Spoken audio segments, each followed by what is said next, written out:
Welcome to 2026. I hope everybody had a great holiday season and a wonderful new year. First session, it's session number 12, first one of 2026. Today I'm going to keep it pretty short and sweet. I am looking to maybe move these from Thursday afternoons to Sundays.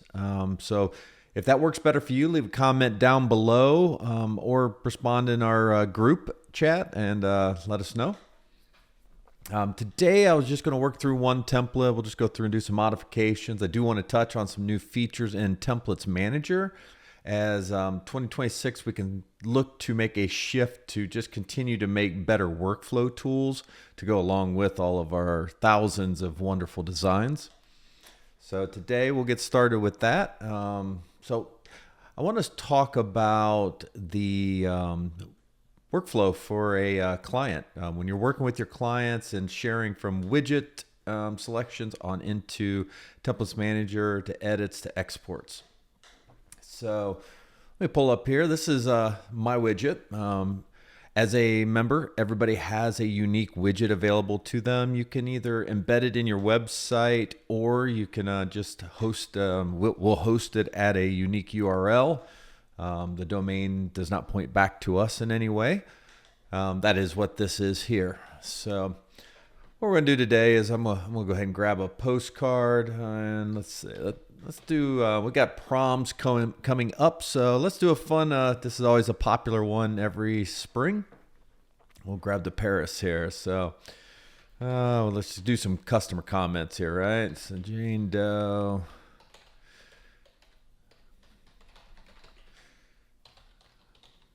And some bogus numbers there. Oh, let's see. This is a prom. So let's move it out to the 14th, 21st. Better not grab it on the day there. So let's capital schools 2026 prom, and then unite in Paris. There we go. All right. So let's say here and let's make a note. So one thing I'd like to bring up, the way that my widget's configured, I have personalized for colors disabled. That is just to make that workflow a little easier. But if you like to really get into them color tweakings, you can enable that underneath the settings. And that's a really easy thing to do there. So in this case, I don't have that. So let's leave some comments here and say we'd like the sky to be a purple and use silvers instead of gold. There we go. Now I'm gonna hit confirm. So this is what your client will be doing, this part of the workflow. So as you can see, they got a nice little response from us. That's a canned response. Let's go ahead and close that out. Let me hop over to Templates Manager now. And this is a really cool functionality that we added over the last month or so. So I'm gonna come in here to client selections. So this is now tied in with my widget. So if I do a refresh here, take just a second here, and it's gonna go out and talk to the widget website and pull in that customer selection. I also want to show you one other thing while that is syncing up. We will also see right here, this is on the website. You'll see that I can click in here and see the details, and this is the customer, quick link to it. This is it out on our website here. There it is. All right, so we've got our new February here, and inside here I have all the details that were entered in, telling me that I want the purples and the silvers, what text I should use here, along with a preview of the template. Now, another thing I'd like to show you down here. So this one already exists in my collections. At some point in the past, I have purchased this. And so then I can just continue to work from this. But let me grab a different one that I don't have. There we go. So here's another one. So this one I do not have. So there's a little notice here telling me that I do not have it.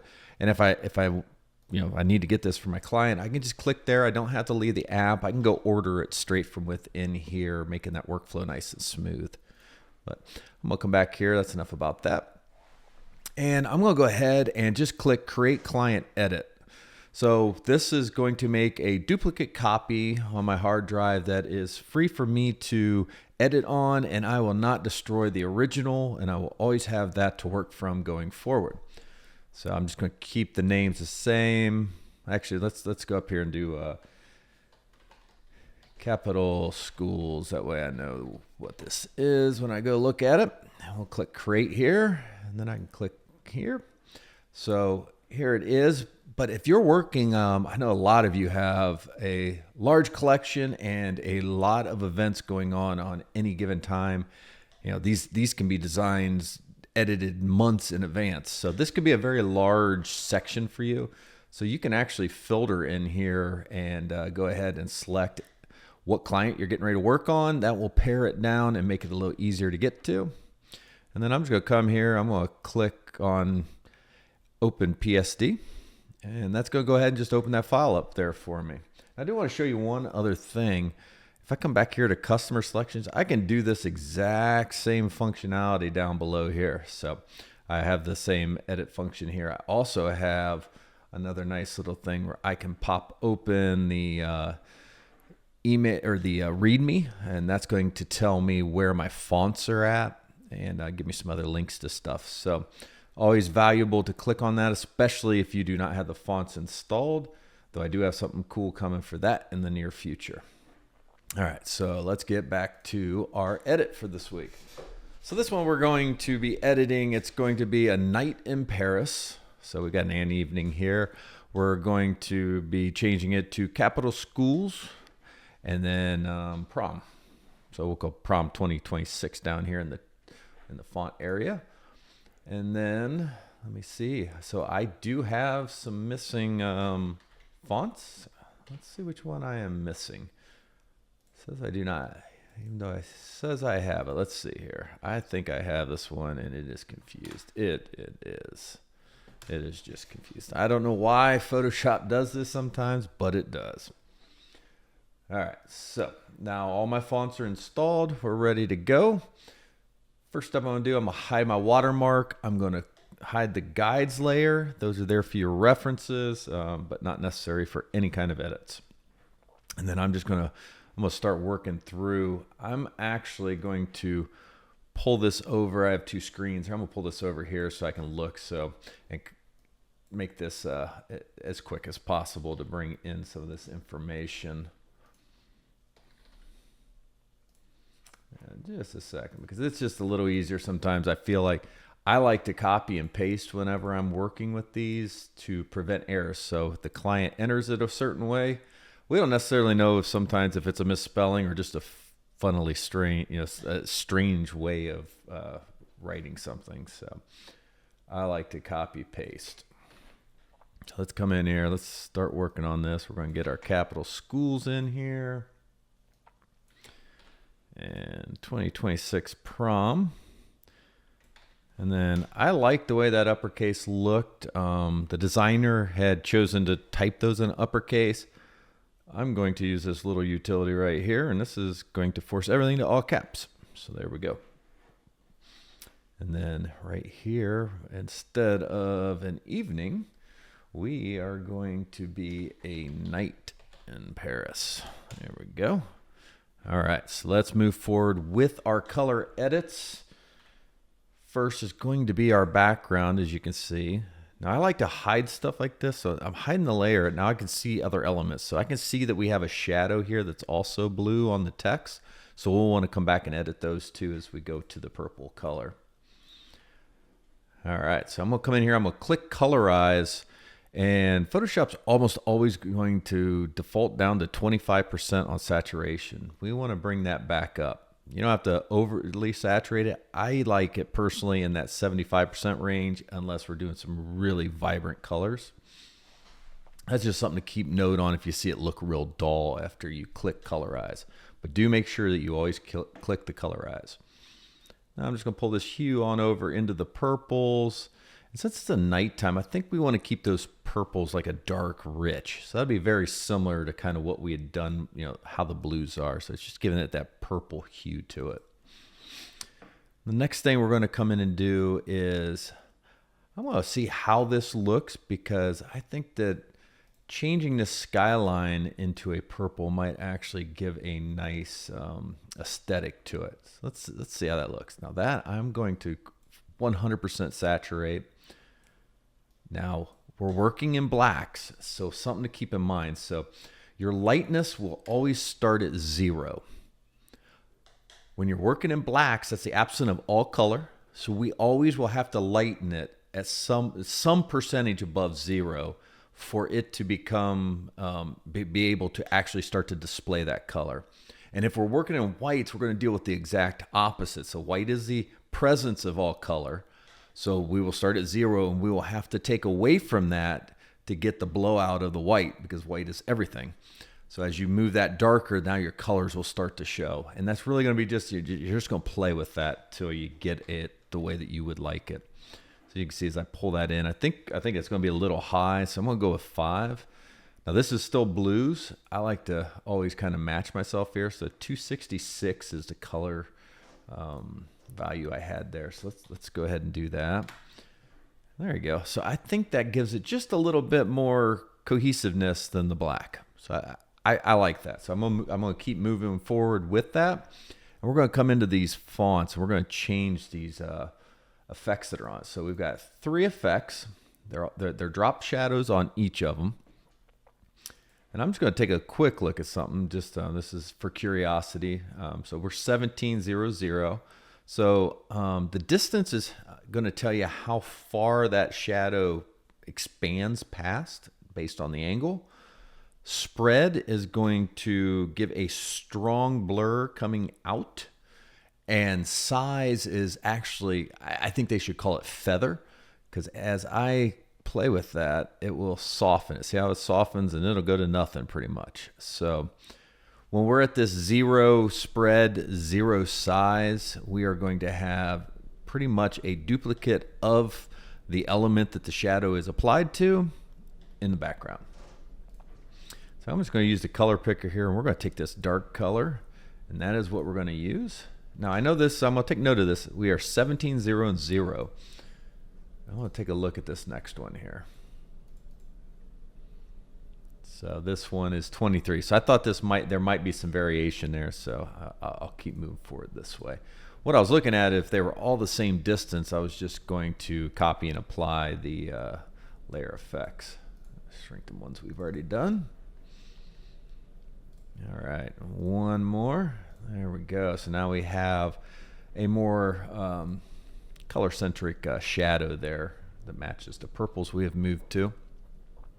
Next up, we're going to be working in the elements of gold and turning those to silver as requested. So I am done with the text. I'm going to minimize that. And now I'm going to locate these. So here is my street light. I'm going to come up here to my hue sat layer above that.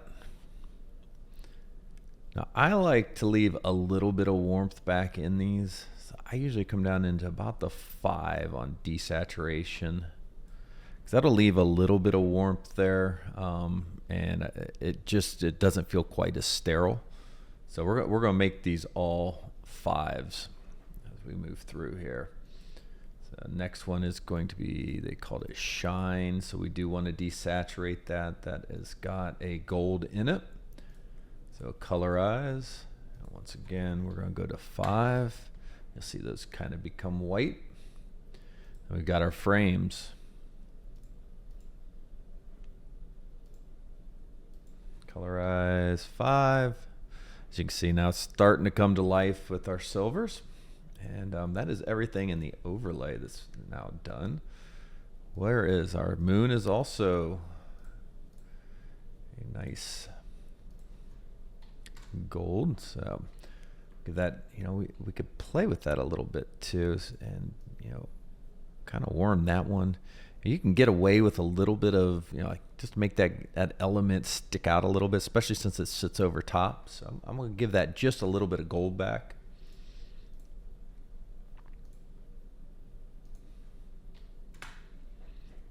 There's the Eiffel Tower.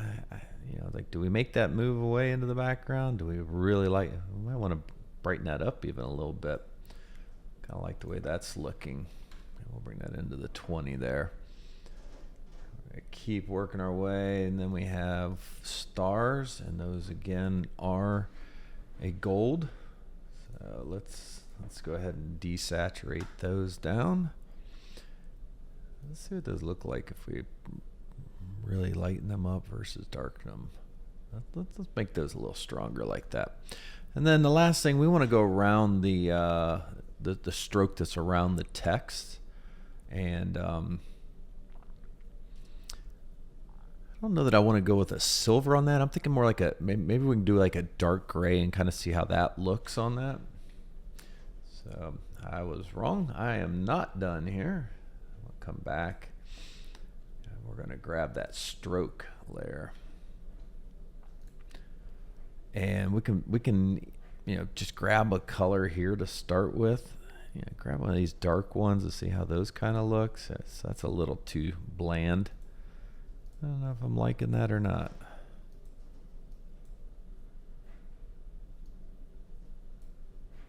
If we grab a purple and then work our way down from there.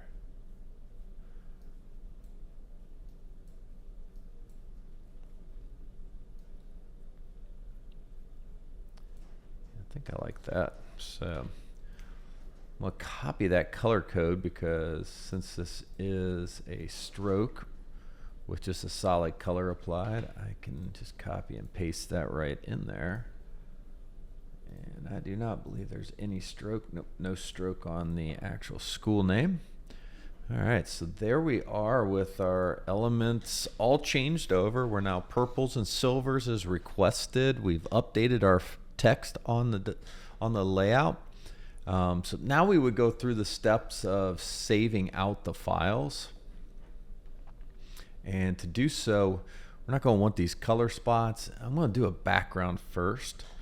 The backgrounds, I like to save those as JPEGs. And let me go ahead and grab a load. I think there's another way I can do this. I always do it that way, but I'd like to see.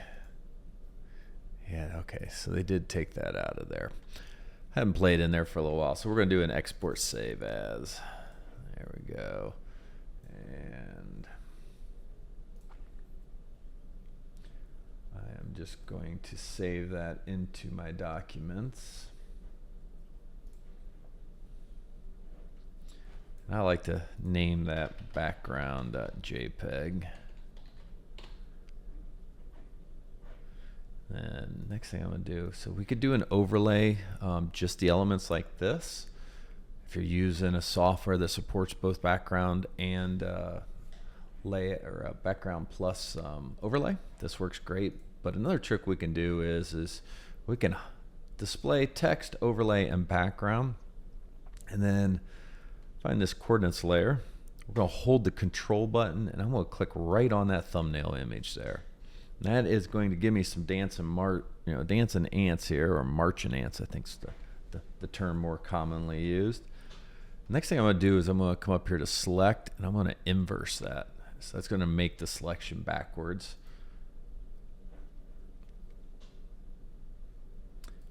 Then I am going to put that on top of the background layer, and now I have a single overlay that I will save as a PNG with transparency.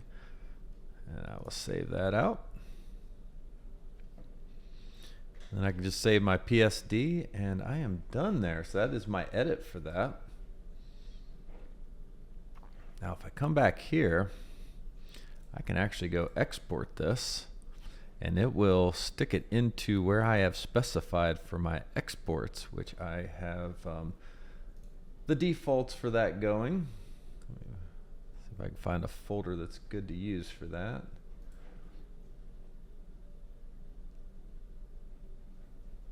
I'll go into Documents.